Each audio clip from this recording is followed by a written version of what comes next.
So how we teach the kids is first by getting the muscle strength.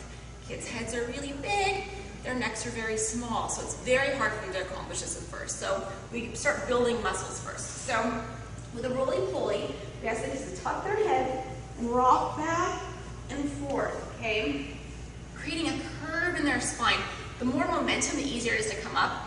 With a 3 to 5-year-old class, what I typically find is they'll go down really great, kind of end with their head on the ground, and then use a hand to get up, okay? Totally fine, that strength's just not there yet. So that's why we don't do throws with that age group. Until I see that they can do this, at least keeping their head off the ground, maybe they're still coming up. I don't assume the kid's ready for any types of throws or big sweeps, things like that. So the next step is to have the children lay down. We usually lay down in a circle, and we all look at each other and we say, okay, when we see each other's eyes, our heads off the ground, we're going to be building that strength. We're also going to be doing our slaps. Okay, and we're going to talk about how our whole arm hits at the same time. Not our elbow hits, that's a broken elbow, not our wrist, that's our wrist hurting. We want it all to go at the same time. We also need to talk, and this is like over the process of a while, about we don't have our arms in an airplane. We're not an airplane, we're kind of a V, a tight V next to our body. So I'll usually pick the most self-disciplined child in the group, or at least the self-discipline of that day. If someone struggles a little bit and I see them making an effort to really do a good job, like, okay, you're my team, counter for the day. And so I'll lay here and I'll go, okay, you can't, and I'll go. And sometimes one doesn't happen. So what you'll do is say, 1, and then I'll say 1, real loud, and 2, 3, and then so on. Typically at about 10, building that neck strength.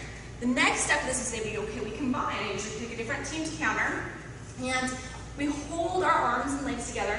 We're going to go in that rolling, pulling motion and splat, okay? Keeping our head off that mat, and we'll count once again. And my counter is responsible for making sure all the team members are in the egg position before they go on to the next, like number 2, number 3. It keeps the class really orderly, and it also keeps them accountable for looking at each other with their head up. So it increases the chances that the kids are really going to work on that, keeping the head in the right position and not kind of flop out silly.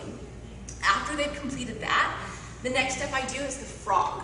So we all get in our proud frogs, good posture, okay? Sometimes we can add in a little bit of frog stretching. Trying not to keep the head down, rear end up, really trying to keep good posture here. Then, same thing, we just roll into it and splat. This is really great to help build the confidence, because afterwards, straight on your back, knock the wind out of you.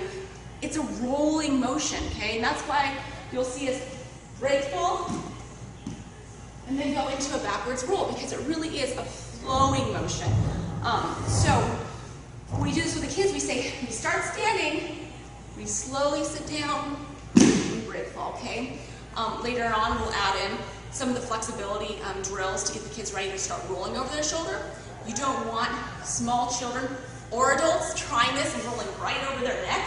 You want to start doing like the toe tap drills, things like this first. If people can't tap their toes above their head, they're going to crunch their neck with a backwards roll.